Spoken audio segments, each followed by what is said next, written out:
Pois, repito, no caso dos dois serem extremos do intervalo, f de P igual a f de Q. Não vai acontecer isso, não vai rolar, porque eu estou analisando isso aqui. Agora, observe, ó. Observe aqui. Se isso aqui acontece, quem é P?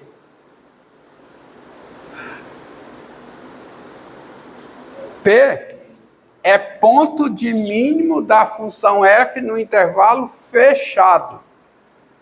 Então, P vai ser ponto de mínimo de f no intervalo aberto.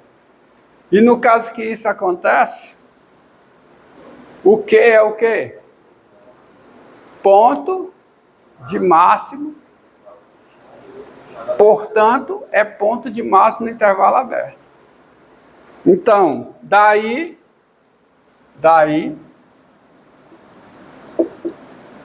qual é a conclusão? P é ponto de máximo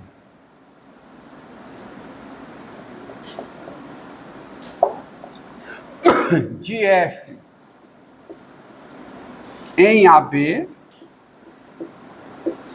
ou o quê? Ponto de máximo não, ponto de mínimo.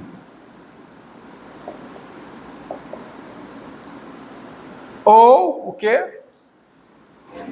Que é o quê? É ponto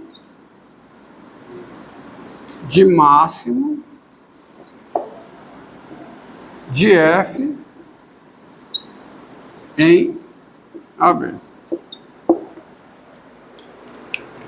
Mas vejam o seguinte, se P é ponto de máximo de F nesse intervalo que é aberto, P é ponto de máximo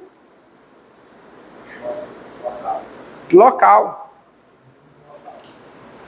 Então, o P é ponto de máximo local, ou o P é ponto de mínimo local, ou o P é ponto de máximo local. Mas se P é ponto de máximo local, ele é o quê? Ele é ponto crítico. E ele será um ponto crítico necessariamente onde a derivada é zero, porque ele está aqui dentro. E aqui dentro a função é diferenciável. Então, se ele é um ponto crítico e ele pertence a esse intervalo, ele é um ponto crítico onde a derivada é zero. Tá certo? Logo, você tem duas possibilidades. Quais são? P pertence a AB com derivada de f em P sendo o quê? Sendo zero, porque é esse caso aqui. Porque se P é ponto de mínimo de f nesse intervalo que é aberto, P é ponto de mínimo local. Portanto, ele é ponto crítico. Mas é um ponto crítico aqui dentro desse intervalo. Mas aqui a função é diferenciável. Então, ele é um ponto crítico no qual a derivada é zero. Ou P ou Q pertence a quem? Ao intervalo aberto AB com derivada de f em Q sendo igual a zero. Por quê? Porque é o caso em que Q é ponto de máximo de f nesse intervalo. Portanto, é um ponto de máximo local, mas aí vai ser um ponto crítico. Mas como o Q está aqui dentro, e aqui a função é diferenciável, será um ponto onde a derivada é zero. Então, morreu. Acabou a demonstração. Então, em qualquer caso a se analisar, existe um número no interior do intervalo aberto AB, no qual a derivada é igual a zero. Tá certo? Mas eu usei fortemente o teorema do valor extremo, porque onde é que está usado o teorema do valor extremo aqui? na primeira conclusão, a partir da hipótese que a f é contínua no intervalo fechado AB. Se a função é contínua no intervalo fechado, nesse intervalo ela possui ponto de máximo e possui ponto de mínimo, possui máximo e possui mínimo. Quando a derivada não existe, o valor é ponto crítico? Um ponto é ponto crítico de uma função quando, primeiro, esse ponto pertence ao domínio da função. E segundo, a função não é diferenciável nele ou é diferenciável nele com derivada igual a zero. Tá? Então, entendido? Tá? Essa é a definição.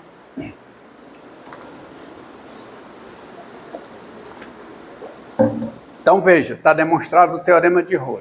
Se uma função é contínua no intervalo fechado, é diferenciável no intervalo, no interior do intervalo, que é o intervalo aberto. E o valor da função nos extremos coincidem nos extremos do intervalo, tá? Extremo de função tem um significado diferente do extremo de intervalo. Quem são os extremos desse intervalo?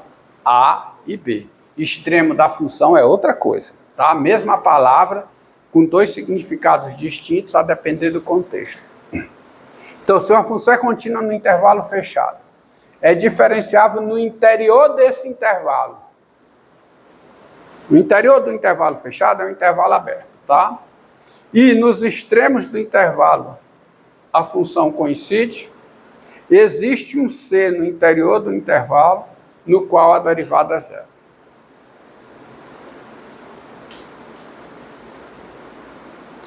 Tá?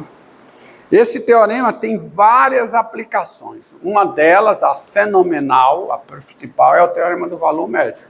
Mas isso é na próxima aula. Vamos ver. Entenderam aqui? Demonstração? Tá?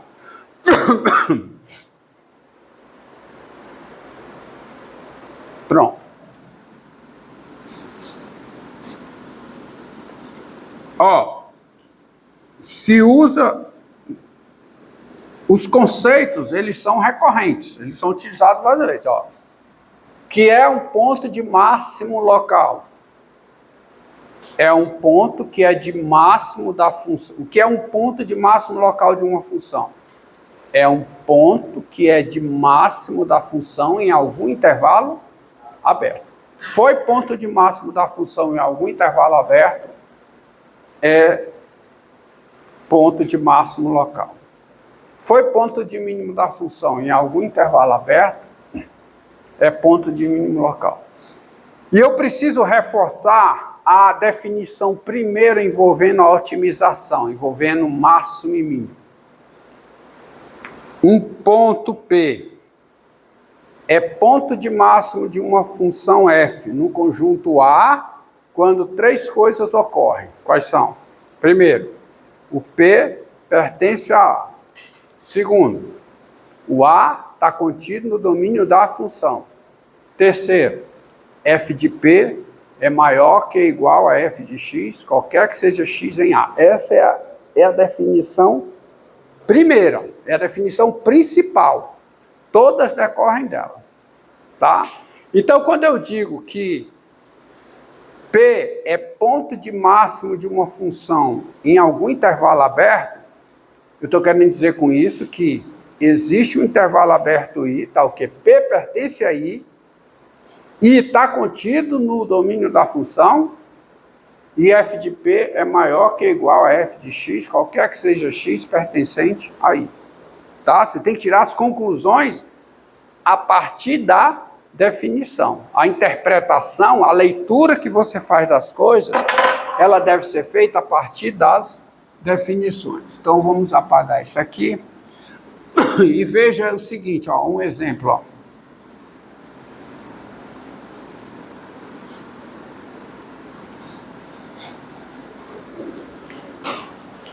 Ó, há um tipo de exercício que você pode fazer com o teorema de Rho. Mostre que a função f de x igual a x3 mais 2x menos 8. A função f de x, para não ter que escrever, né? A função f de r em r dada por f de x igual a x3 mais 2x menos 8, qualquer que seja o x real, eu escrevo dessa forma e esse deve ser o entendimento. Mostra que a função f de x igual a x3 mais 2x menos 8, que é uma função polinomial, possui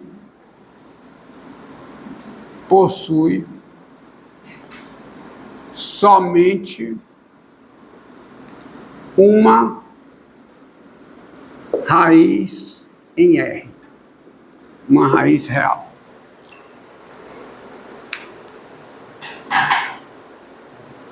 Então vamos mostrar. Bem, nós sabemos que essa função possui raiz em R. Por quê? Porque ela é uma função polinomial de grau ímpar. Aí entra o teorema do valor intermediário. O teorema do valor intermediário garante que toda função polinomial de grau ímpar possui pelo menos uma raiz real. Tá? Então, de início, sabe, a função polinomial f, a função polinomial f possui pelo menos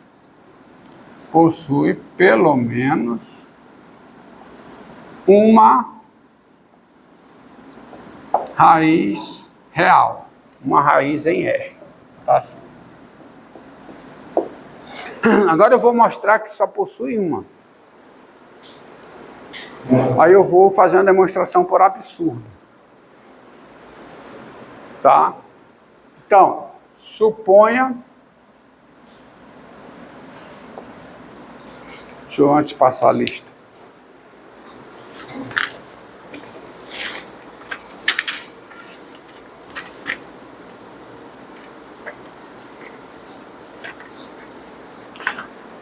Aqui. Suponha que existem A e B reais distintos, então eu posso supor sem perda de nulidade com A menor do que B. Suponha que tem duas raízes. Se tem duas raízes, uma é menor que a outra, tá? Suponha que existe A e B reais com A menor do que B, tais que f de A é igual a f de B, que é igual a zero. Tá? Suponha que existem A e B reais com A menor do que B, tais que f de A é igual a f de B, que é igual a zero. Daí, como f é contínua, como f é contínua, f é contínua em toda a reta. Em particular, f é contínua no intervalo fechado AB. E f é diferenciável em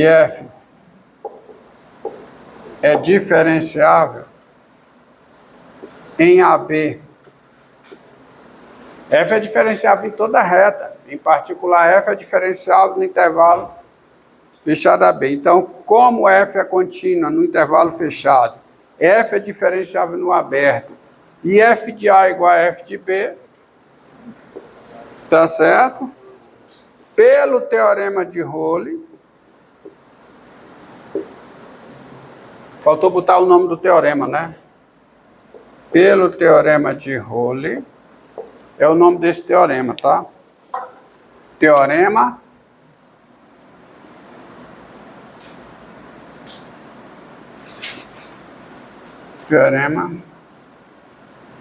de Rowley, tá? 2 L's. Então, pelo teorema de Rowley, existe... O que é que o teorema de Rowley diz? Diz que existe um C no intervalo fechado, no intervalo aberto AB, tal que F' de C é igual a quê? A zero. Mas quem é F' de C? 3C2 mais 2. O que é um absurdo, porque eu estou garantindo pelo teorema de Rowley, quer dizer, o teorema de Rowley garante a existência de um número real C, tal que 3C2 mais 2 é igual a 0. O que é um absurdo. Esse absurdo originou-se aonde? Na suposição de que existem A e B reais com F de A é igual a F de B, que é igual a 0. Tá certo? Logo, não existem dois números distintos, tá certo? Dois números distintos com imagens nulas, tá certo? Portanto, essa função possui apenas uma raiz real. Mas especificamente aí, como que não precisava ser igual a 0. Você tocou no ponto que eu ia abordar mais na frente. Esse exercício pode ser colocado assim: mostre que essa função aqui é injetiva, tá certo? Tá bom? Pode ser organizado assim. Então, tá bom? Então, daí, então, portanto,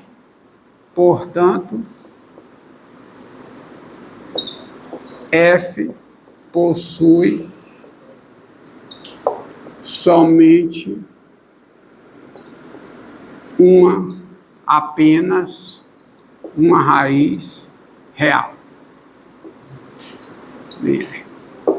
O que ele observou, tá, é o seguinte, que eu posso mudar esse exercício e pedir para você provar que essa função ela é que injetiva. Posso fazer uma mudança. Mostre que F é injetiva. Tá, aí não precisa disso aqui. Tá? Tudo isso aqui. Tá? Tá bom? Mostre que F é injetiva. Depois eu volto para cá. Suponha que existem A e B reais, tal que isso acontece. A menor que B, tal que F de A. Ou seja, suponha que há dois números distintos com a mesma imagem. Eu vou chegar ao quê? A esse mesmo absurdo.